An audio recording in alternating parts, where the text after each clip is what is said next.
It's taken me about 2 hours to fill it up to this height. It's got about maybe 6 inches just at the top of the glass.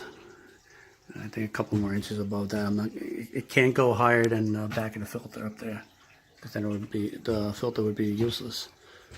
I still got that bow. It's not as strong as it was, so I'm assuming that when I tightened it up, it put more pressure on it. Maybe I should actually put a little more pressure on the sides. I didn't get to that stuff, to the bolts on the side. Trying to get it as high enough so it overflows the chambers in each filter, just so I can run the pumps. I didn't even do any video on the pumps. I basically just ran the hose. I cemented 2 screwable fittings into there, and then I screwed that connector into the fitting, and then I just pushed a piece of bent PVC into that. Nothing is sealed or anything like that. I will have to seal these a little bit, because when I ran it yesterday briefly with the water in it, it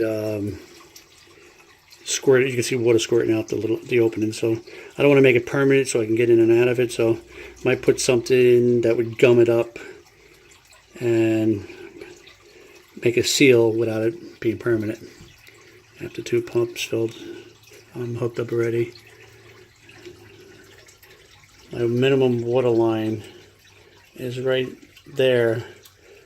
I'm not sure if that's minimum meaning can't go any lower than that, or that's the top of each overflow. I'm assuming the first line is the top of the overflow and the minimum would be up there.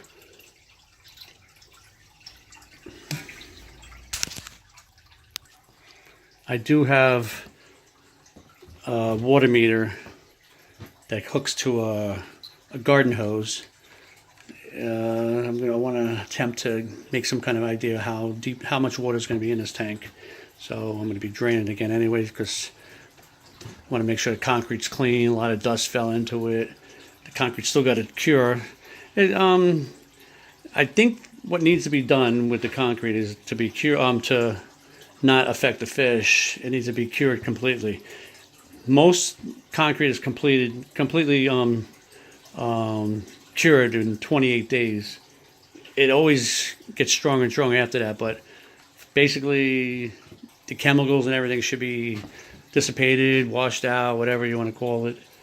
So this has been sitting for a while, so I'm going to do a couple of water changes. If everything works out right, I'm going to do a couple of water changes, and then throw some feeder fish in there to see if the water kills them. If not, then we move to the next step and see what else I can put in there. I like the way it looks. It's pretty good. People say usually when you got deep water, you can't get light to the bottom. I got that cheap what do you call it? One of those spiral lights. I think they call it fluorescent. I think there was fluorescent tubes and stuff like that. But yeah, penetrating the water without a problem, and then the water's even dirty and cloudy. I'm still nervous about the tank blowing open.